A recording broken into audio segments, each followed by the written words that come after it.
With that, I'll open the hearing on House Bill 481. Representative Bob Brown.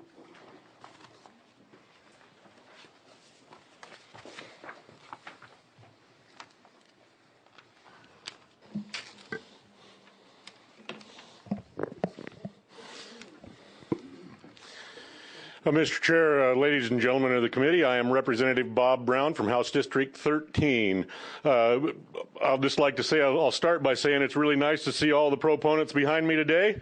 I know they're all here for my bill, so we will move forward. And I'll be as quick as I can here because I know we have a lot of stuff ahead of us yet. But basically what this bill does is it gives the county commissioners, the local authority, to act as initial attack on wildfires when they deem fit.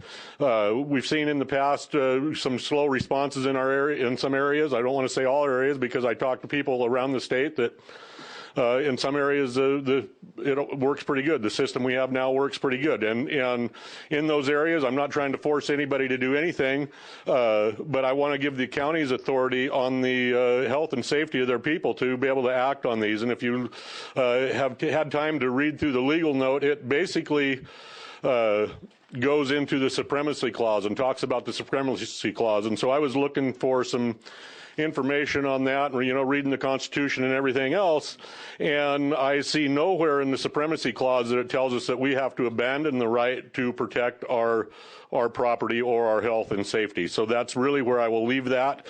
I have nothing else to add on that, and so we'll go ahead and listen to opponents and proponents, and we'll see in a minute. Thank you, Representative Brown. Are there proponents for House Bill 481? Are there any proponents? Any proponents? See none. Opponents? Are there opponents for House Bill 481? Mr. Chairman, members of the committee, my name is Bruce Sinram, S-U-E-N-R-A-M, representing Montana DNRC. We understand the sponsors' concern about initial attacking fires. We are frequently concerned about our federal partners and some of their activities, and we're as frustrated as he is. However, this bill does present some problems for us. First of all, it represents a potential fiscal impact to the department for initial attacks on state and private land that can be billed back to DNRC. It institutionalizes independent action on wildfire, which is not a good thing and certainly not safe. And we've spent years and years training our firefighters to work within systems and not to freelance. And we don't want to enable that. It also enables a county or a local government entity to use any kind of equipment they want to use. So if we have provided them with a dozer, they would have the opportunity to take that into a place where perhaps a dozer shouldn't be utilized. Significantly, this bill is going to substantially create conflicts between us and our partners in the Montana Cooperative Fire Management Agreement, where we have a relationship with all our federal partners, and the counties and local governments are participants in that through their fire organizations. It will require us to renegotiate the county cooperative fire management agreements that we have with all 56 counties, which also provides for them to provide relationships and initial attack in specific areas so that they have the opportunity, with the agreement of our federal partners and their partners, to initial attack fires. In addition, I think you're all aware that the volunteer fire service in this state is struggling as well as nationally. This is just going to put more responsibility on to the volunteer fire service. Most of the departments in this state are volunteer or a combination. Very few are fully paid. Finally, we believe that we already have the ability to have initial attack agreements between a fire department and a federal agency or another entity, and we believe that's a better solution than this particular approach to this bill. Thank you, Mr. Chairman. Thank you, Mr. How do you pronounce your name again? Sin rum, like sin and rum. Sin and rum. Thank you, Mr. Sin and rum. Are there further opponents for House Bill 481? Mr. Chair, members of the committee, for the record, my name is Rich Cowger, C-O-W-G-E-R.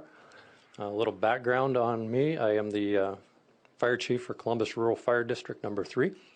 I also sit as the chair for the State Fire Chiefs Association, and I also sit on the National Wildland Fire Policy Committee for the International Association of Fire Chiefs. With that background, on face value, I appreciate the sponsors' intent behind this. I too have not only been part of incidents where we had a slow response from some of our other partners, and I've seen it firsthand, and I understand that, but I also think that some of the things that we're trying to do, not only on a local level, but on a national level, this will defeat a lot of those things. On a national level, we're working on what we call the National Cohesive Strategy. And what that is literally a collaboration of all of our federal partners and our state partners and our local government partners to help build a unified, cohesive response. All hands, all lands. Now, sometimes we look at that and go, that isn't the way it happens in reality, and that's true. We have different management styles, we have different uses for our properties and our lands. But with that said, if I have the ability from Columbus Rural District to jump up on the Custer-Gallatin National Forest and start attacking a fire in any way that I deem necessary, what happens when that fire goes out of control?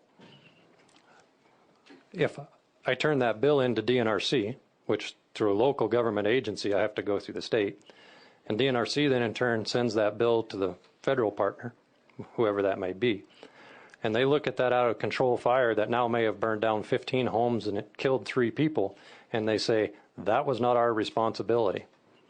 Now I'm stuck with that bill, because I guarantee you they'll fight it all the way through the process. So there's a lot of things that are behind the scenes in this incident.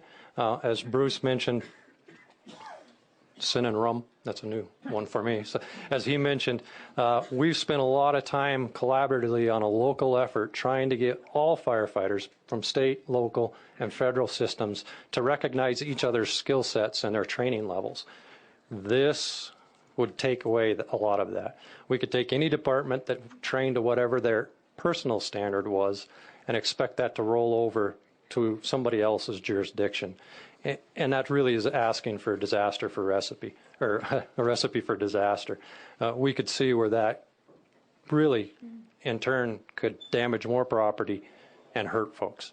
And that's really, through the whole system, it's our prevention of lives and saving of property is what everybody's goal is. Sometimes it's a few different roads to get there. But in light of some other folks, and you guys got a lot of agenda yet to go, I will say, face value, I think the intent is there. This bill doesn't do it, though. It'll actually set us backwards in a lot of our response areas where we've already built those personal working relationships with both the state and the federal folks.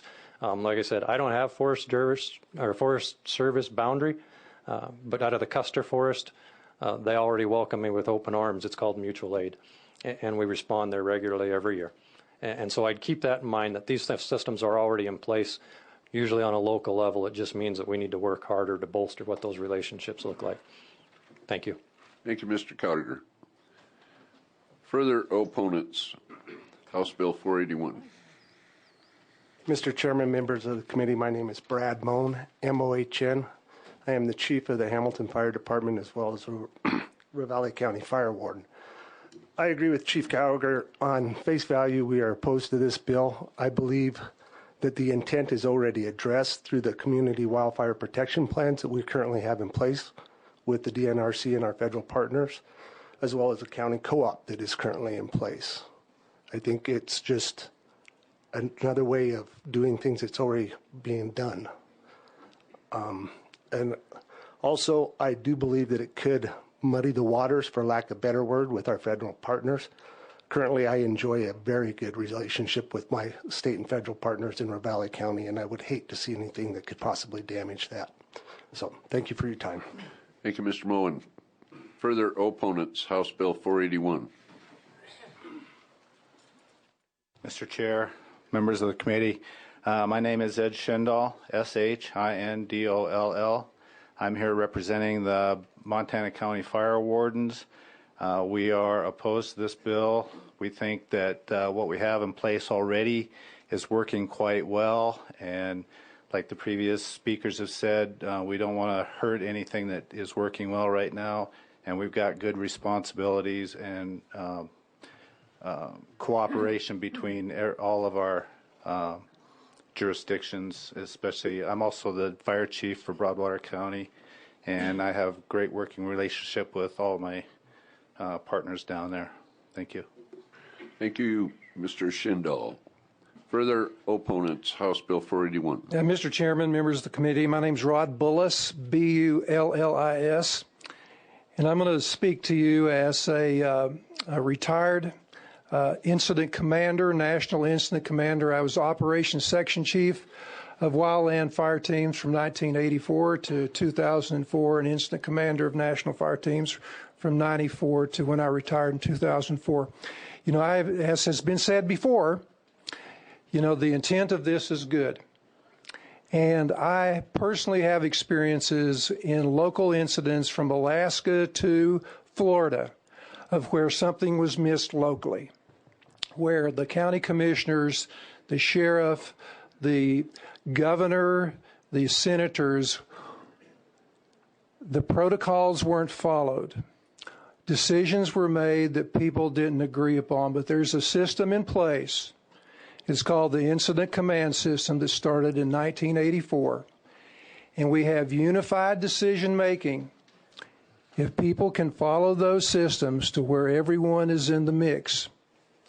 Now, I know, you know, I was that person that stood in front of groups like this and was screamed at, why didn't you let my house burn? My view is ruined. When are you going to wash the retardant off of my house? So, with those things in mind, I'm going to close you with the reason I'm opposed to this respectfully. Is I believe that if there's an issue in local incident management relative to the pre-season plans and the attack plans that's put together with unified actions, that's where it could be resolved locally. It's kind of like washing a bad relationship's laundry in Thompson Falls or Baker on a statewide level. And I have full confidence that the local people can make it better. But in closing, if a county wants to authorize initial attack on all wildfires, that means you're going to take responsibility and accountability. And I did enough fires to know if you don't know where the smoke jumpers are, where your air tankers are, where your county road graders are, where your county water tenders are, and something happens, and it will happen, are you going to be the person to stand up and say, I take responsibility for departing from those protocols that are in place? If you do that, your head's on a pole. So this is good intent, but we have a system in place to make it better. Thank you, Representative Brown. Thank you, Mr. Bullis. Further opponents, House Bill 481.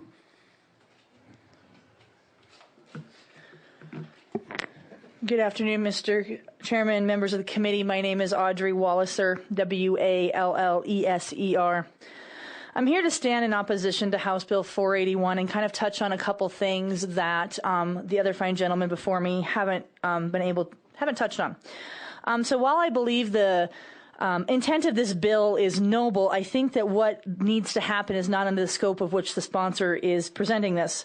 Wildfire recognizes no jurisdiction or ownership of property. It recognizes no understanding of the complex issues of fire management in general. And it appears that this legislation grew out of fear and misunderstanding of wildfire management rather than the people and the persons that are managing it. Although the wildfire environment has become strictly more complex, the one thing that hasn't changed for all of us is the fact that firefighter and public safety is always on the top of the list. However, no structure, tree, or blade of grass is worth a human life. I've been a wildlands firefighter for 17 years, and in this time I've worked in a variety of capacities.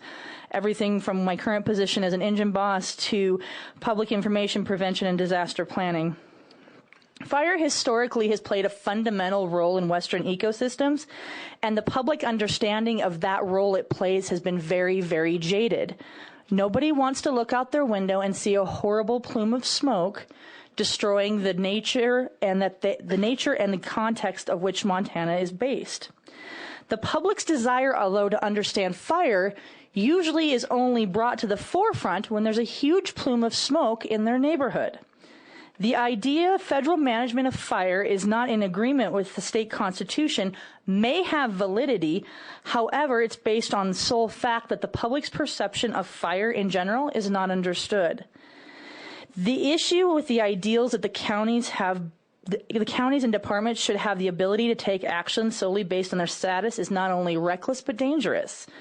County fire officials, as discussed earlier, have varying training requirements per department. For example, my current position right now, I have 76 hours of classroom training with 1,620 actual fire hours.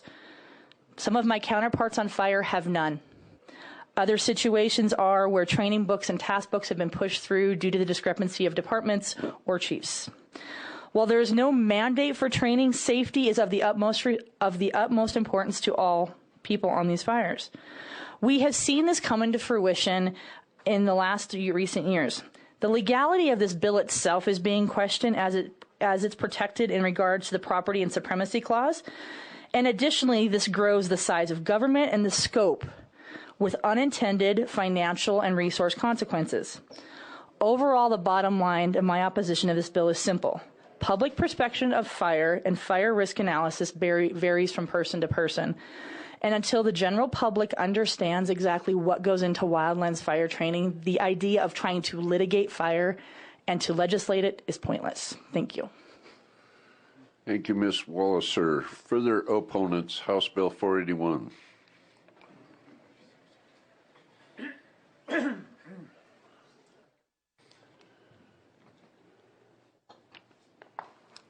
Mr. Chairman, my name is Richard Grady, Grady, and I have some written testimony I'd like to pass out to the committee if I could, please. Please do.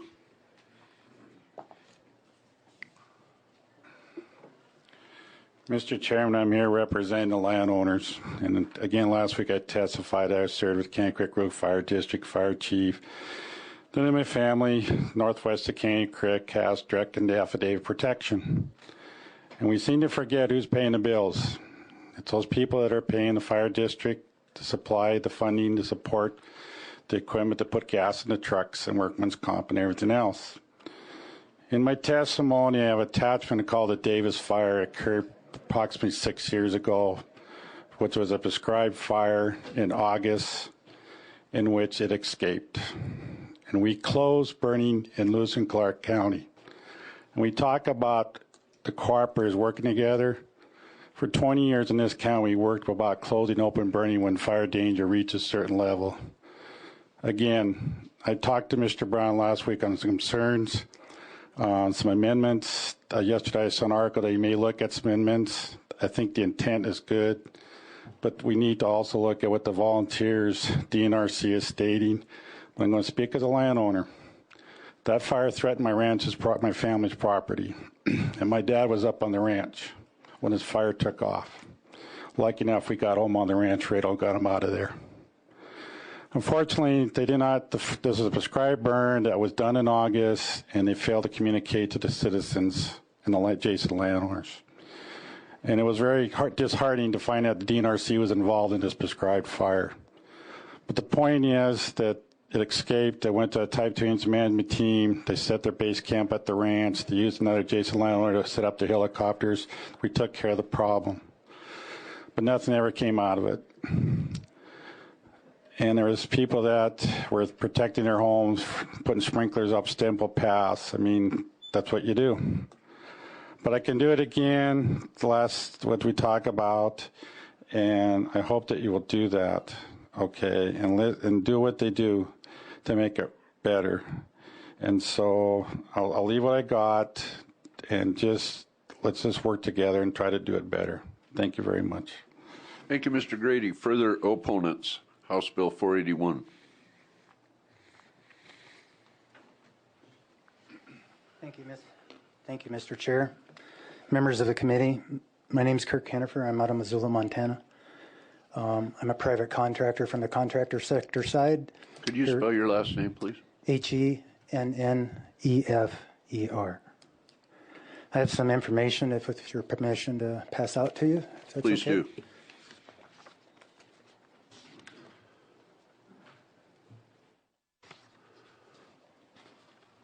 The information I passed out there to you represents 191 private contract engines with federal contract agreements that are also used in just in Region 1, which is most all of Montana, and somebody might be able to correct me, I think a portion of Idaho.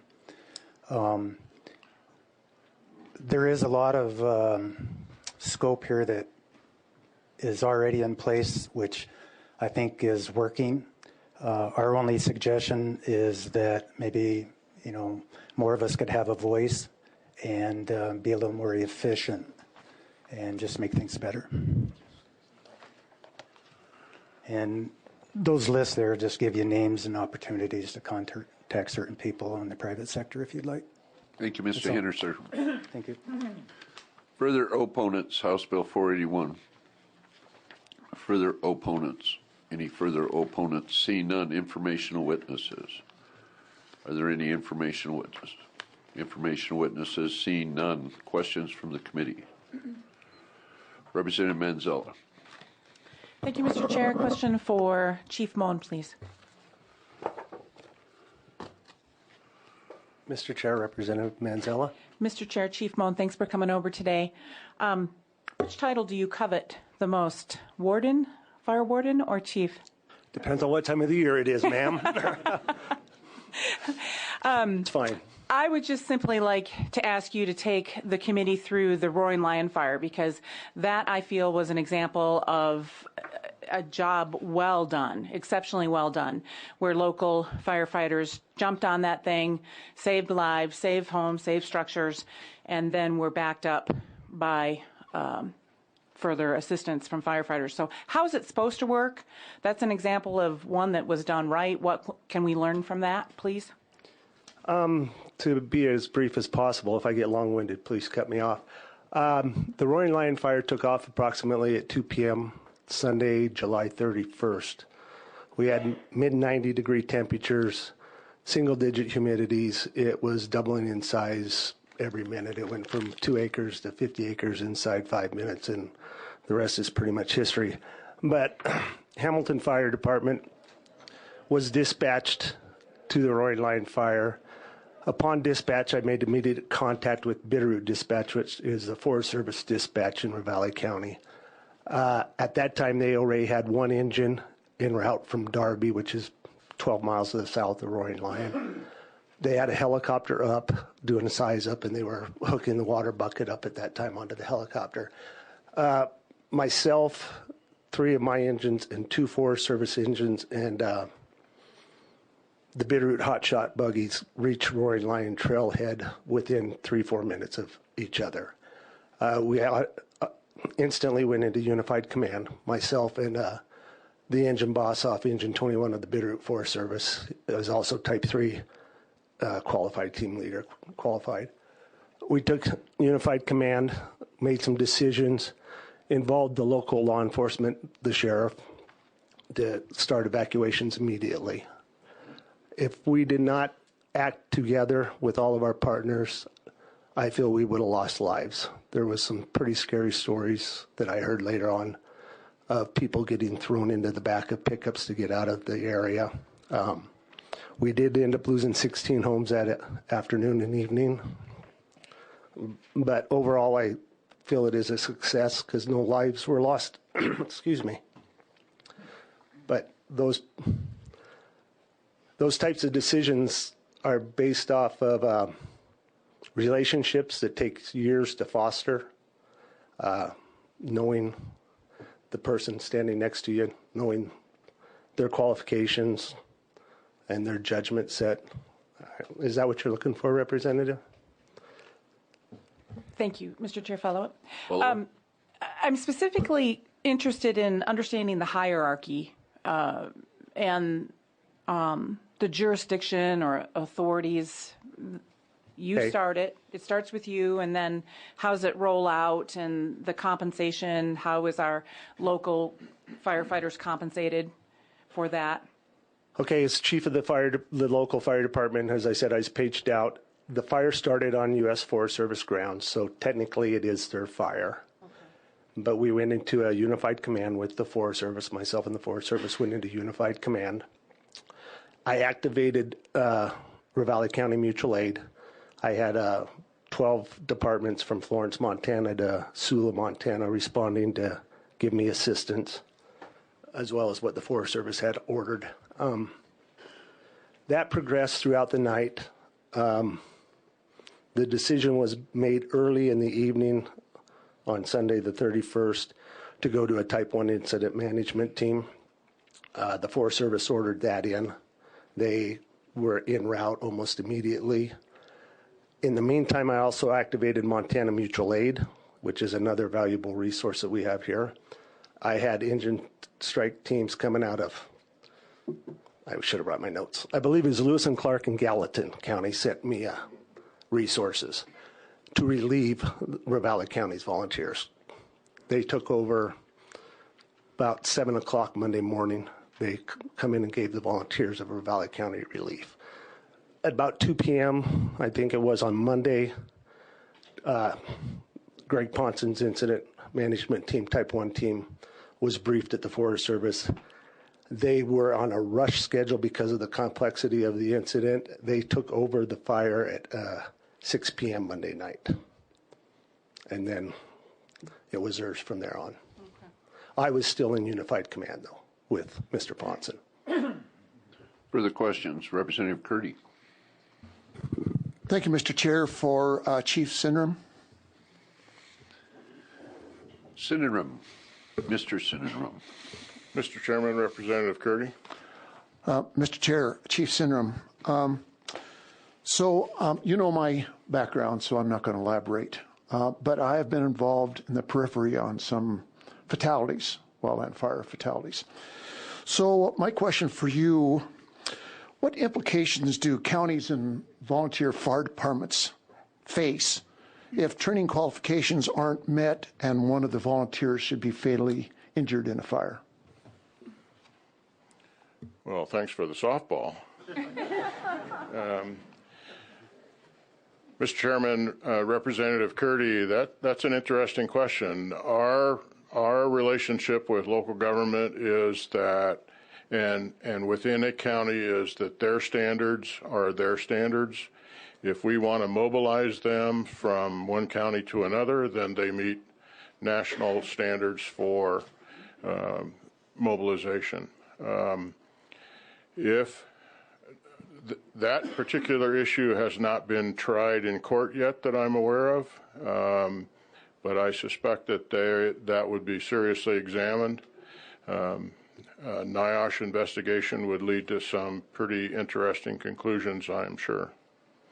And I danced all around the answer to that. Very good. Further questions? Representative Gunderson.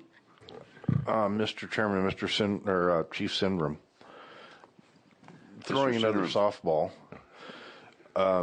should we rethink the standardization of the qualifications and training of firefighters?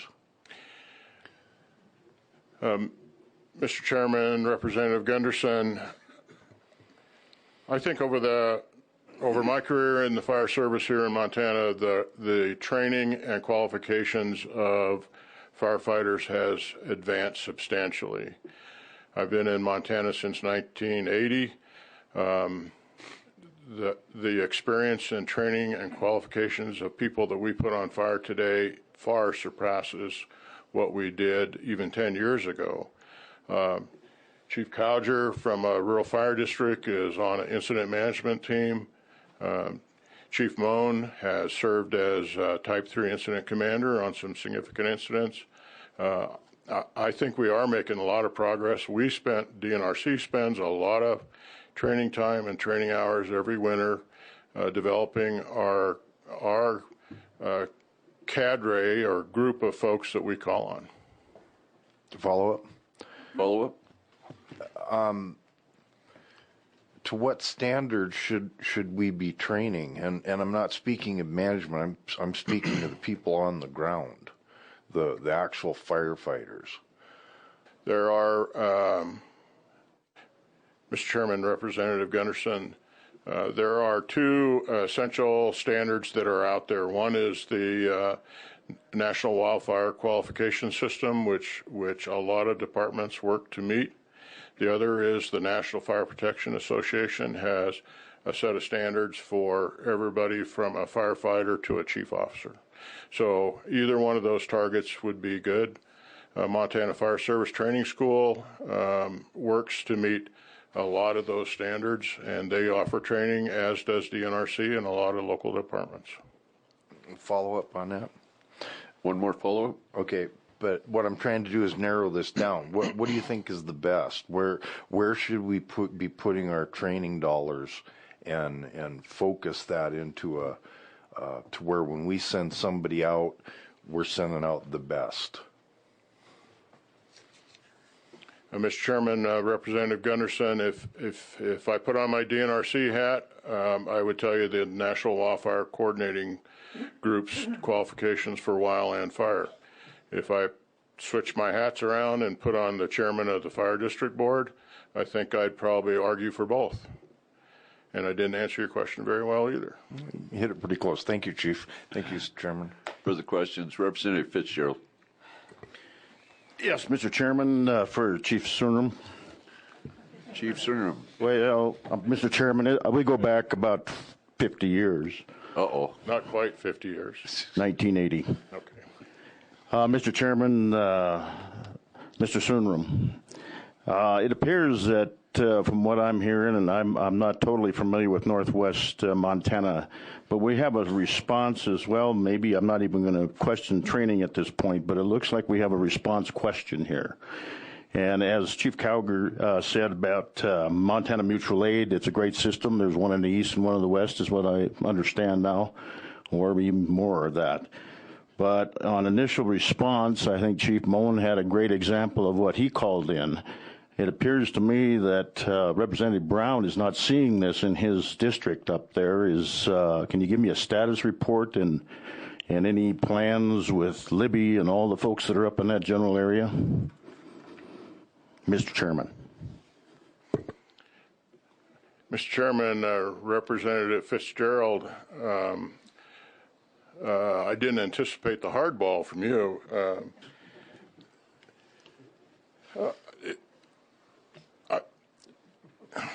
Mr. Chairman, let me rephrase.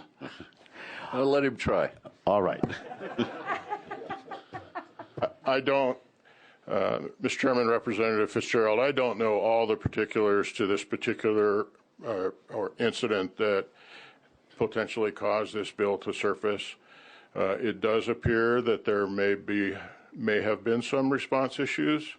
I know with the first incident management team that was deployed had some unhappiness with the agency administrator's direction to them and potentially caused the Type 1 team to be deployed.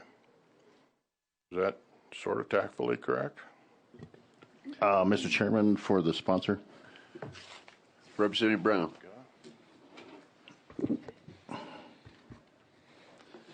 Mr. Chairman, Representative Fitzgerald.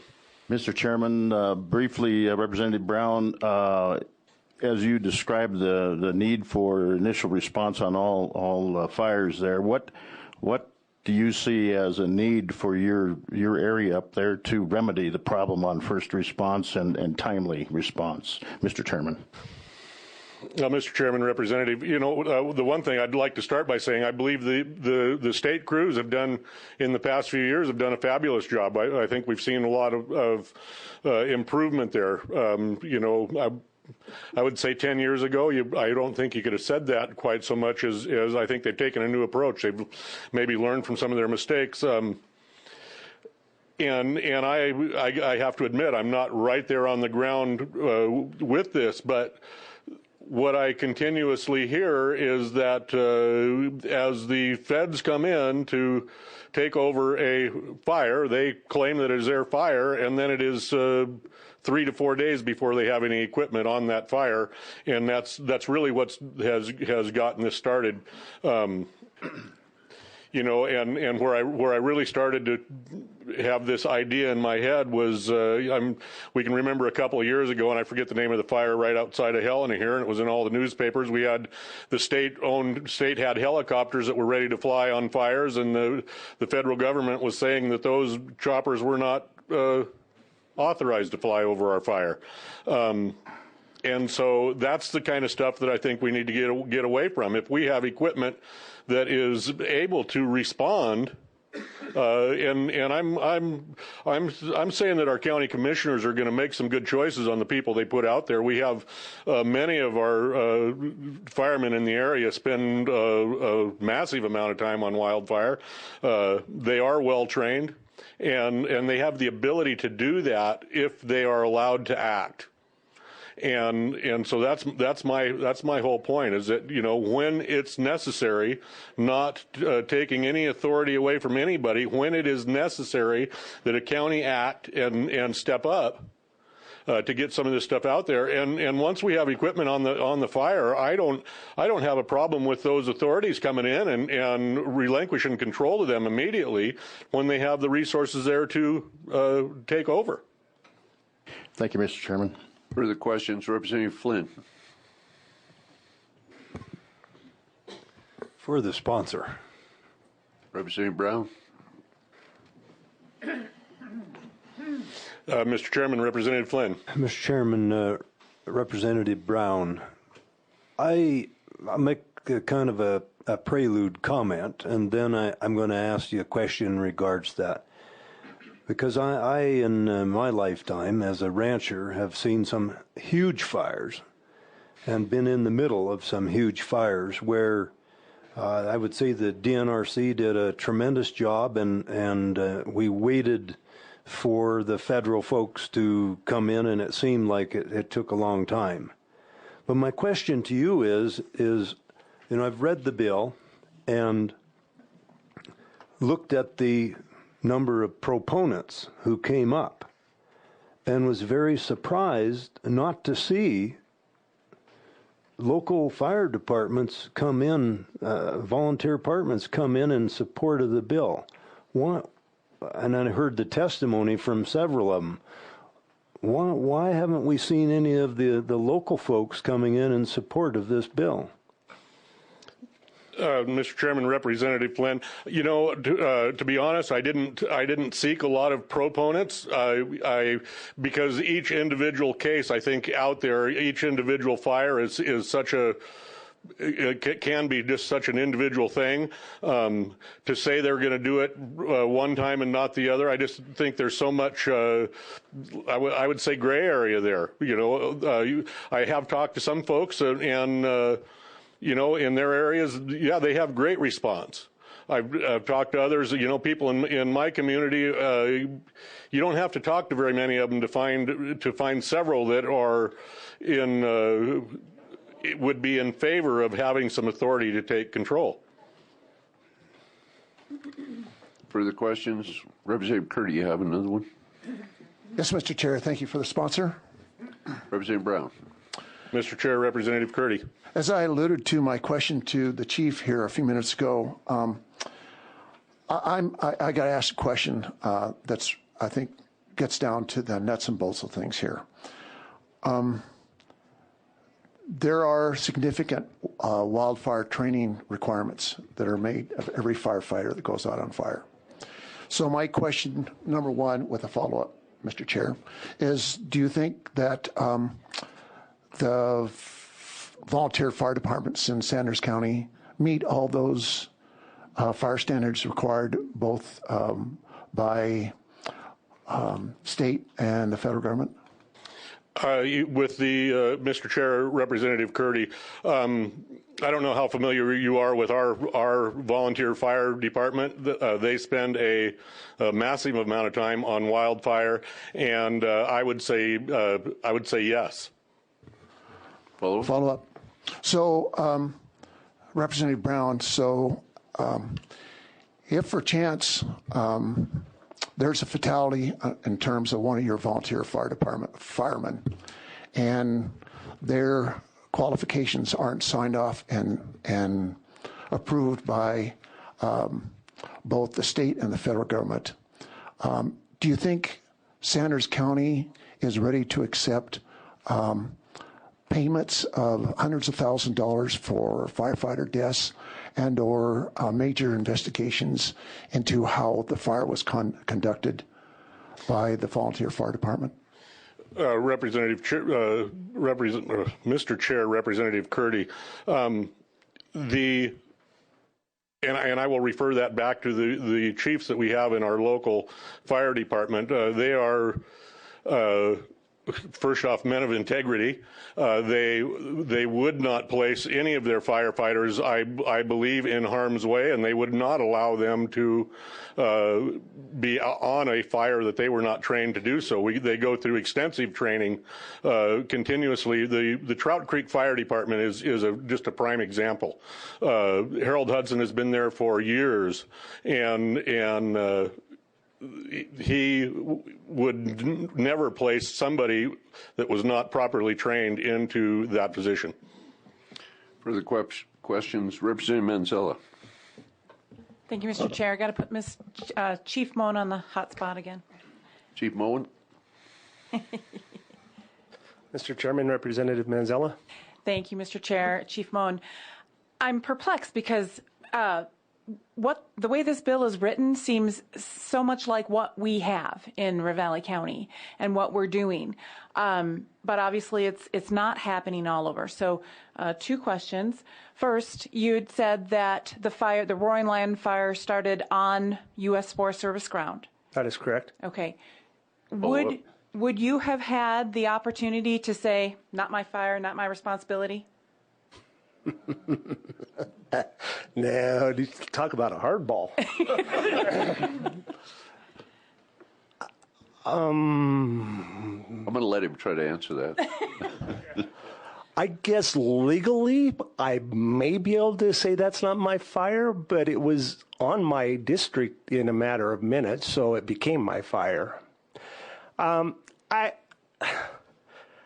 a gray area that I can't play in. I have 28 years of fire service in me, and I'm out there to protect lives and property. Where the fire starts, we deal with that later. That's why we have the county co-op program. That's why we have a community wildfire protection plan. Those are updated every 5 years. We sit down with our partners. We address these types of issues, payment questions, response questions, and those are updated every 5 years. Like I said, we're out there to save as many lives and properties as we can.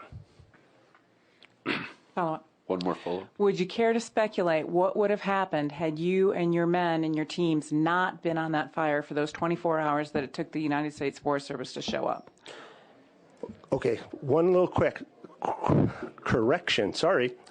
U.S. Forest Service was there with me within minutes. The Darby Forest Service crews and the Bitterroot Hotshots were there with me within 5 minutes of me arriving on scene. And to address the rest of your question, no, I can't wrap my head around what would have happened if there was not some sort of mitigation efforts taken to try and anchor that fire at points. I would not want to venture to guess what could have happened. Nor would I. Thank you for what you did. For the questions, I'm going to put Chief Moen on the spot one more time.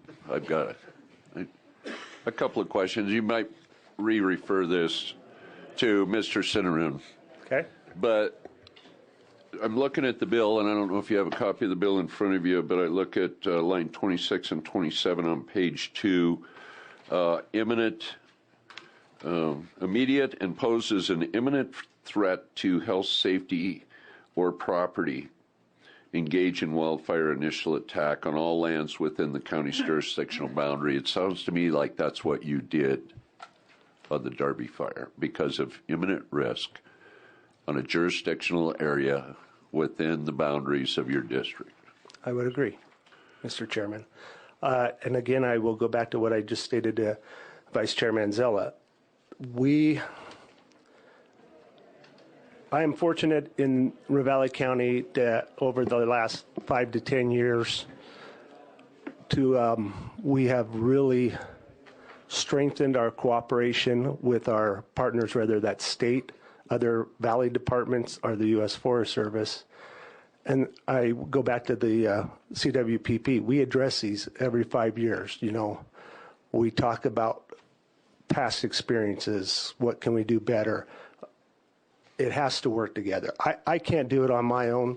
The Forest Service can't do it on their own. And I would venture to guess the DNRC can't do it on their own. It has to be a cooperation of all agencies. I have a follow-up for Mr. Cinnarone.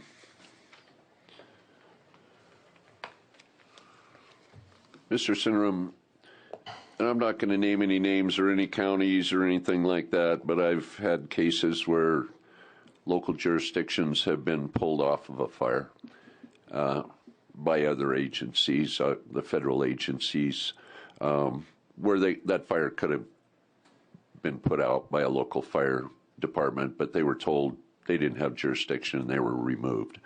So there's some cooperative effort that goes on here. So what I would like to address, though, is what Representative Curdy brought up is in the liability.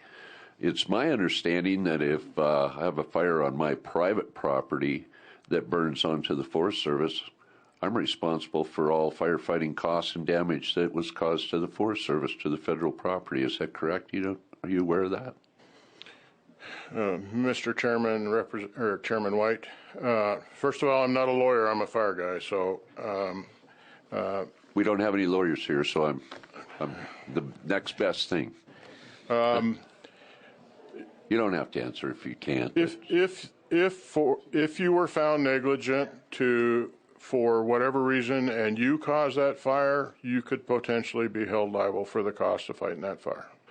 And then it's my understanding over in the Bitterroot, I think maybe Vice Chair Manzella might be aware, there was a controlled burn on the Forest Service property that got out of control and burned several very, very expensive homes, and they tried to collect from the Forest Service on that, and they were denied. The federal agencies don't have any responsibility if their fire burns off of federal property onto state or local property. Do you have any idea on that? Mr. Chairman, I don't have the answer to that question, and I am not a lawyer. Okay. Thank you. I didn't want to put you on the spot, but I did want to put that on the record, and I think it might be something that needs to be looked at. With that, further questions? Seeing none, Representative Brown, would you like to close on your bill?